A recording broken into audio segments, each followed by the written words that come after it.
Good morning and welcome to Nature Watch. Nature Watch is sponsored by Waddell's Nursery, Floral Garden, and Bird Center at the corner of 12th Street and Millam Road. And now your host for Nature Watch, it's Gary Miller. Good morning. Good morning, man. That was a lot going on last night, man. I'm telling you. Didn't get as much sleep as I was hoping to because that game was so exciting, and then that finish. Looked like the Blue Jays were going to come back, and then, wow. Yeah. Okay. Yeah. Well, that's okay. One of the best World Series ever. Game 7 tonight. Should be a barn burner. So we've had some improvements in the weather because that rain we had about a week and a half ago, 2 weeks ago. Mm-hmm. And so the drought monitor actually showed some great improvement. We went from 32% of the state in a no drought condition to almost 42%. And here in Kalamazoo County, most of the county is in a non-drought condition. There you go. So it's a big improvement. The northwest corner and the southeast corner are still in that abnormally dry, but that's an improvement over what we've been for months. Yeah. And but the forecast doesn't look too promising for rain. I was going to say, let's just fall back into our old habits. It might be a little hiccup. Just keep doing those rain dances. And I looked at the forecast last night. I looked at the hourly forecast because there was a slight chance of rain overnight. And I might have had a little bit, it's hard to tell because the air was cool enough. I had a little bit of dew from the dew point being down low enough and temperatures low enough. But one of the forecasts I saw, and actually for this morning, for another hour or so, in the description of the hourly forecast said a 20% chance of wintry mix. I was hoping they were wrong. Get out of my studio. Get out of my studio. Just saying. I was looking the other day just to make it feel really warm today for you. Uh-huh. In Canada, a couple of days ago, the coldest temperature was way up in the Northwest Territories, minus 51 Celsius. Get out of my studio. Yeah. We don't talk that this is trash in here. Not mistaken, about negative 20-some or so Fahrenheit. Oh, my God. Yeah, cold. Very, very cold. Wow. So still seeing lots of birds, though most of the migration is pretty well done. Though I was interesting, about a little over a week ago, there was still a confirmed sighting of a ruby-throated hummingbird here in Michigan. Really? I think it was a hanger-on, or because the weather's been so nice, though the flowers have started to deteriorate some because it's been so long that they've been blooming. And if you watch for that activity. If you still got your hummingbird feeder out, if you see some activity, you need to leave it up for about 2 weeks after. But I think most of them are pretty well flown south now. Okay. I would think so. So go ahead and take them down. So, but if they're still around, if you see that bird come through, you want to make sure they have something to feed on. Okay, so if you personally see one, if you haven't seen one in 2 weeks, over 2 weeks, you can take them down. Okay. Lots of sandhill cranes and Canada geese. Oh my gosh, some of those fields in the mornings you'll see where they've roosted overnight, and just hundreds of them scattered over hundreds of acres. Okay. It's fun to see, though. Okay. I'll tell you what, we do. Now, Gary let me know that we do have a special guest calling in at about 8:40. So actually we should probably do the trivia question and get that out of the... Let's do that, and I need to borrow your pen because I forgot to put a pen in my pocket this morning. My goodness. I lost my other one at my other job yesterday, and it was a pen failure day, and that continues today.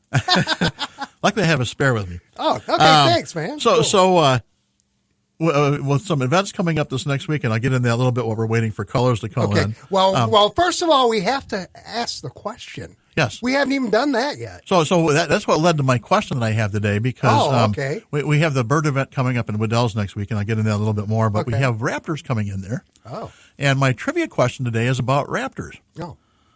So whenever a raptor appears on screen, i.e. in television or film, what bird cry is typically used for that raptor? And it's predominantly, there's one species of bird that they use almost all the time for, if it's a hawk or eagle that's shown on film, sometimes on some of those wildlife series even, that they use one specific bird's cry. And when you see the answer or hear the answer, you're going to say, oh, yeah, that really is recognizable. And I'll give you a hint. It is a bird that is native to Michigan. Okay. 269-382-4280. First correct caller to the question, which is, once again, whenever a raptor appears on screen, i.e. on television or film, what bird cry is typically used for that raptor? Okay, there you go. 269-382-4280. So events coming up. Actually, tomorrow, Kellogg Bird Sanctuary has their fall migration celebration from 1 p.m. to 4 p.m., and that is free admission all day. They're going to have some live birds of prey there, too, and some neat events to do, so check that out. Check out their website for times. They have times of live birds of prey demonstrations and owl pellet dissection demonstrations. Oh. So you can maybe experience that. Be good for the prey birds of prey demonstrations for all ages. Owl pellet dissection is for kids ages 8 and up. Oh, okay. Well, I tell you what, we may have a winner here possibly. Good morning, WKZO. Who is this? This is Donna. Hi, Donna. Hi, Donna. What is that noise that raptor makes? How about a red-tailed hawk? That is correct. Jim thought it was going to be a long question or a long time to get the answer here. Yeah, that's correct. That's what I thought. So it's interesting. Whenever a hawk or eagle appears on screen, no matter what the species is, the shrill cry in the soundtrack is almost always a red-tailed hawk. The red-tailed hawk has a thrilling, raspy scream that sounds exactly like a raptor should sound. At least that's what Hollywood directors seem to think. Yeah, there you go. Okay, Donna, you have won a $20 gift card from Waddell's, but I do need to get some information from you. Can you hold on the line for a moment? Sure thing. Excellent. Thanks, Donna. Way to go. And we will be back with more Nature Watch in 70 seconds on WKZO. Right now is the perfect time to plant top-quality landscape plants from Waddell's Nursery Florist and Garden Center. Plants planted in autumn have less transplant shock and more time to develop strong roots. Plus, Waddell's selection can't be beat. And most importantly, Waddell's prices are great. Right now, all of your favorite trees and shrubs are 40% off, and all of your favorite bulbs are 25% off. It's time to put in spring blooming bulbs for years of color and enjoyment. Save 25% on bulbs this week, including tulips, daffodils, crocus, snowdrops, allium, hyacinths, and more.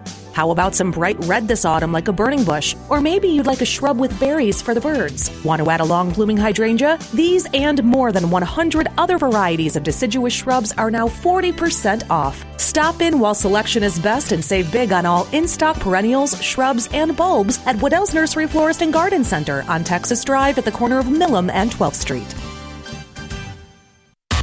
I like local news because I like to be involved in my community. More Kalamazoo area news online than ever before at WKZO.com. 840, Donna from Hickory Corners, our winner of a $20 gift card to Waddell's. Yeah, I did freak out over that. Yeah. So it's actually, I was thinking of the way in. This is a good segue for tomorrow, is that we know autumn is officially here because tomorrow morning all of the clocks fall. Yes. Back. Yes. And, for some of us, seasonal affective disorder, that's when it really starts kicking in. But we'll get by. We can do it. Yeah, we'll get by. So next weekend, Waddell's has their wild bird event, an annual event. They have a meet and greet birds of prey. And that's on Friday and Saturday. Friday from 4 to 5:30. Saturday from 11 a.m. to 1:30 p.m. And then they're going to have bird crafting projects for kids of all ages from 4 to 6 on Friday and 10:30 a.m. to 2 p.m. on Saturday. Okay. Plus lots and lots of specials on bird seed, suet, and feeders. Oh, okay. So check that out. Lots of neat activity. Those birds of prey, that meet and greet is actually fun. The Michigan Avian Experience, we've had them in before, and they do rehabilitation of raptors that have been injured, and other birds. But so it's a neat thing to see. Okay. And actually, I think my guest is on the line. And I was going to say, let's welcome Bill Stovall to Nature Watch. Good morning, sir. Good morning. Good morning, Bill. Morning. So I know Bill. Talking to Bill earlier in the week, and Bill typically is there. And at our bird event at Waddell's next weekend, Bill will be there before and after that whole time that we've got those special events going on to answer questions and help guide you with feeders and that, or birdhouses. And Bill's been making birdhouses and feeders for a few years. So I had to ask Bill. We talked earlier this week, and we've talked numerous times. So I had to ask Bill what got him interested in birding and then building birdhouses and feeders. Well, what it was I just liked the color of the birds and the sound of the birds, and that they're always active and they're just fun to watch. It started when I was really small, So it's been a long trip. And then what got you started making birdhouses and feeders? Well, I have a cabin on Fair Lake, and we had a pair of nesting loons, or loons that were trying to nest along the shoreline. And I did some research and found that if I put out a nesting platform, that they would be safe and be able to use that. And that was like 33 years ago. And we've had a successful nesting for the last 33 years and raised one chick each year. So it's been really exciting. But that got me involved in birdhouses in general, because a birdhouse is really nothing but a hole in a dead tree. But we cut all our dead trees down, so we don't have enough nesting areas. So that's what birdhouses do. And you've been doing a lot of observation on those loons too for all these years. Well, we've been very fortunate. Our pair of loons is the southernmost pair in the United States, and they've raised one chick each year for the last 30-some years. And over the last 3 or 4 years, some of their offspring have come back to this area and been nesting on Big Cedar Lake and on Crooked Lake and on Pine Lake. So it's been a successful increase in the loon population in southwest Michigan. It's been pretty exciting. Yes, I will say, Bert, I've done some woodworking in that and myself, and Bill's feeders and houses are just fantastic, excellent quality made. They use a lot of red cedar for the wood, and just they got little extra touches that those feeders and houses hold up for long term. These are little investment to, and they're not that expensive, because I was mentioning to Bill, if I were to go out and try to buy lumber and cedar and make the houses myself, I couldn't make it for the price that we sell them for.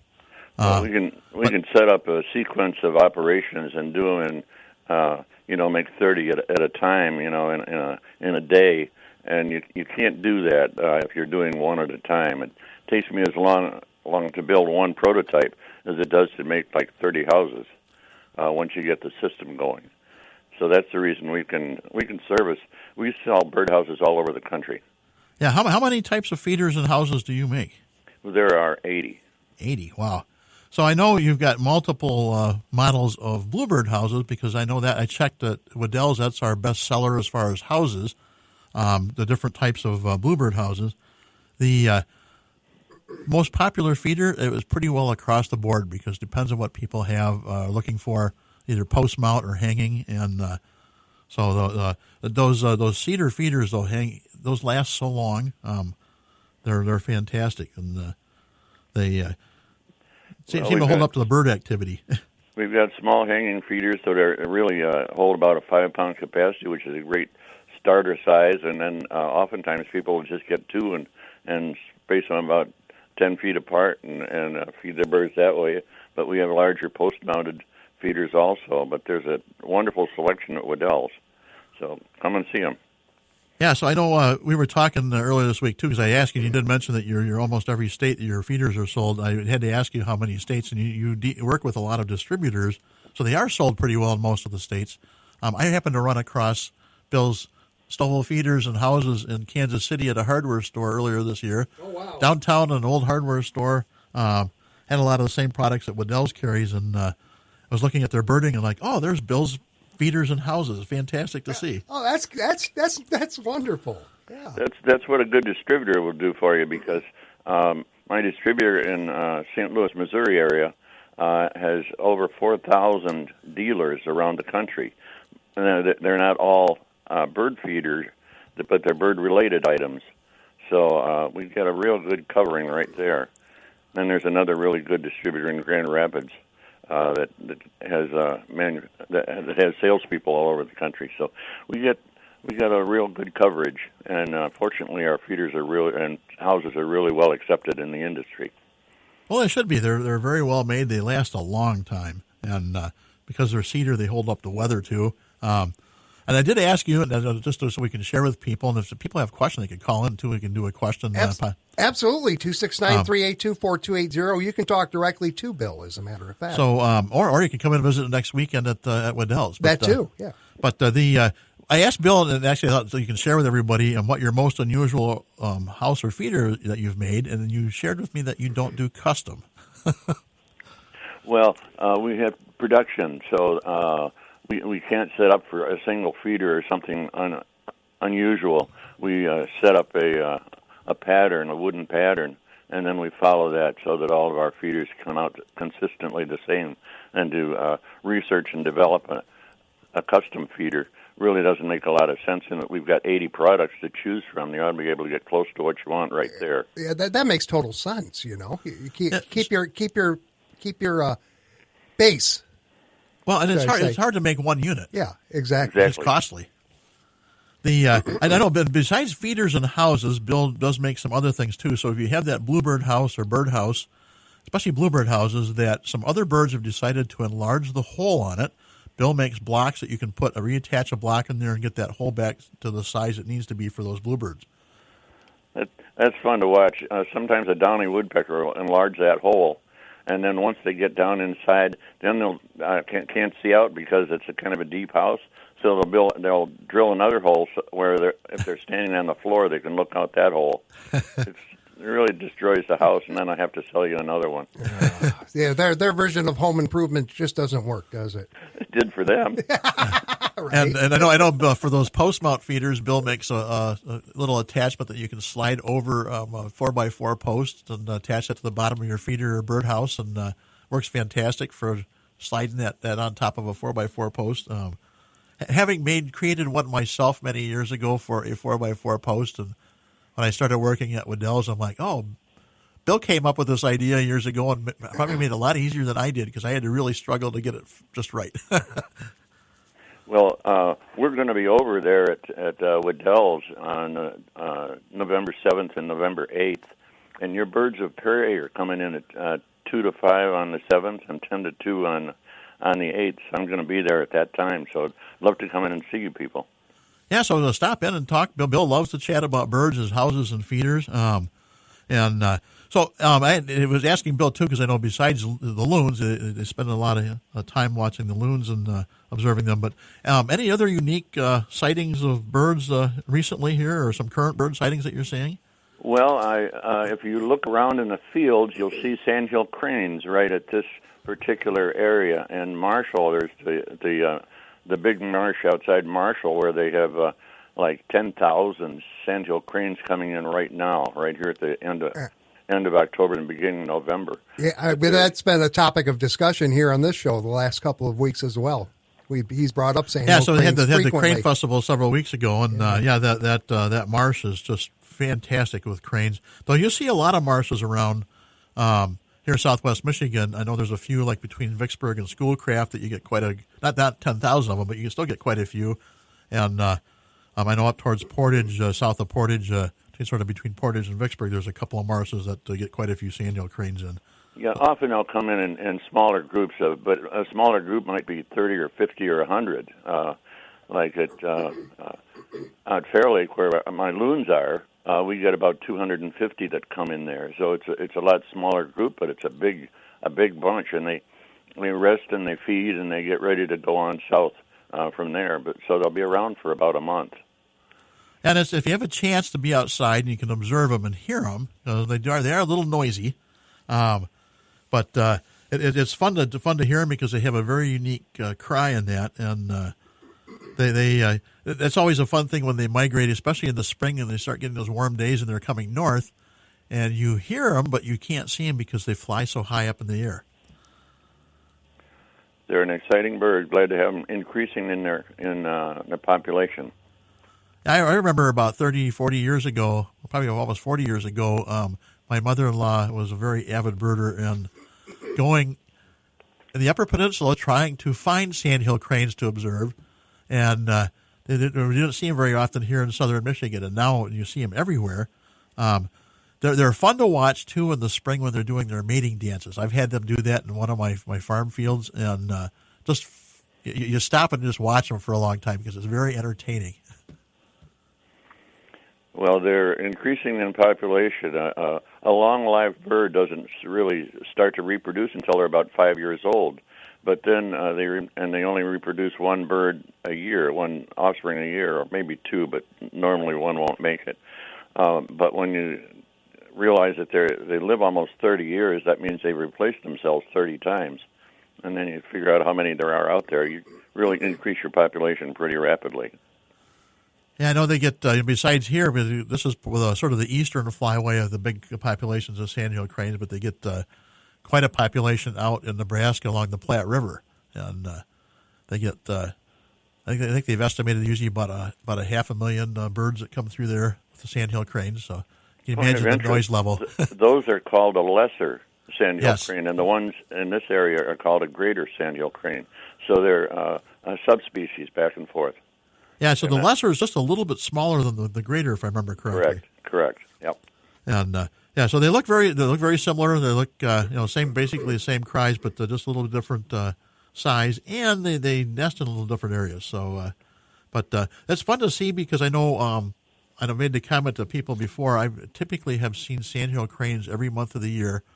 You get some of those northern populations that they come south, but they don't come that much. They don't go all the way south, and seemed like we get those warm ups in January, February, and you get a little bit of sunshine occasionally, that rare sunshine. But you get a little bit of warm up, and you'll see sandhill cranes out grazing in fields. And then it gets cold again, and you don't see them for a while. I think they fly down south, maybe down around Indianapolis or a little bit farther south, and do that sort of short commute back and forth during the winter. So you just watch for the snow, and then when the snow stops, they stop. But talking about snow, it's going to be coming soon. Hush! Well, we've been talking. We need the moisture. We need Another that moisture. word we hate. I know, and I was even saying I was hoping for a harsh winter just to help out our drought situation. But the more I think about it, I say, why did I open my stupid mouth? But it makes it exciting, So, Bill, we were talking earlier. You mentioned, soon we'll be seeing some snow buntings. That's it. As soon as everything freezes over and your fields get snow on it, drive around out in the farmlands and see if you can't see snow buntings. They're really a pretty bird, and they just flush along the side of the roads where the salt is, and the sun hits it. They'll be right along there, and then they'll be out in the field and back and forth all the time. But they're a northern bird that just comes down here where it's a lot warmer and nicer.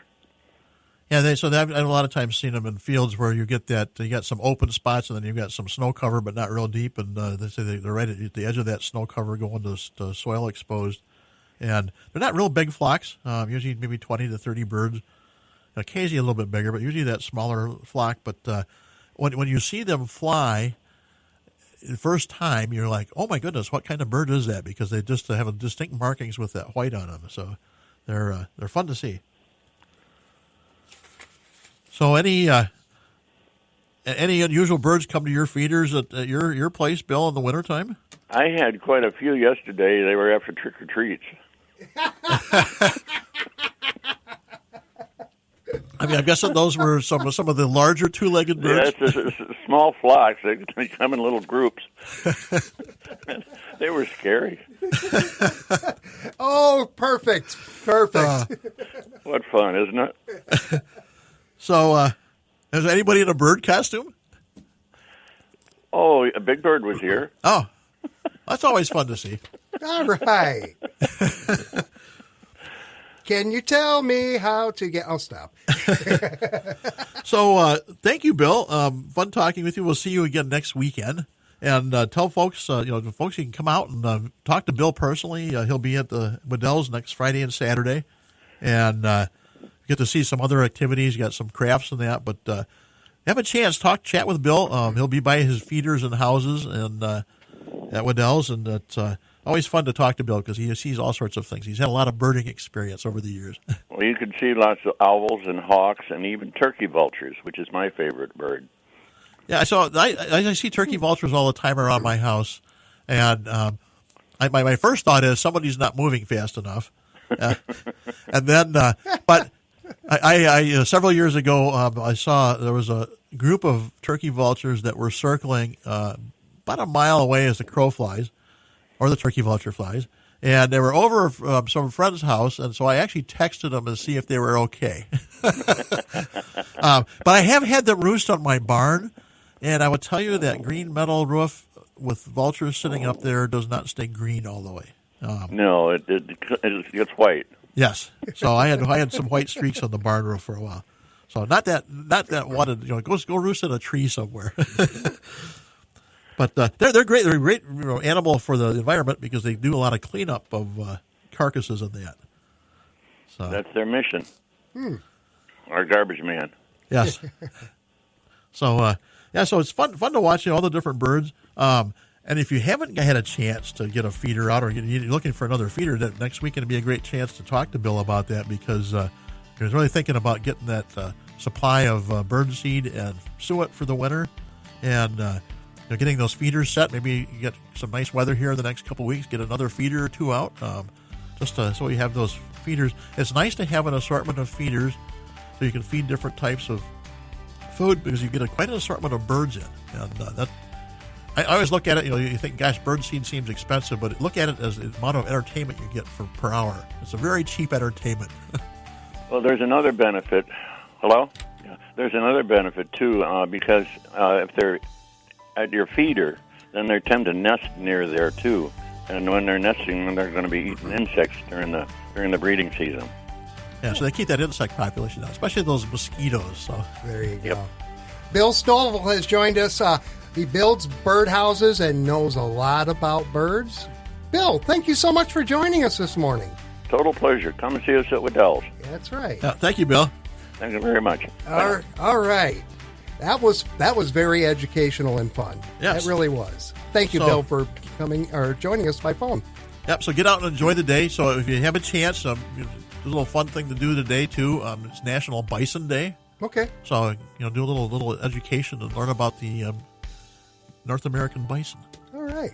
Thank you, Gary, and thank you for listening to this edition of Nature Watch. Tune in each Saturday morning at 8:30 for Nature Watch, brought to you by Waddell's Nursery, Floral Garden, and Bird Center at the corner of 12th Street and Millam Road.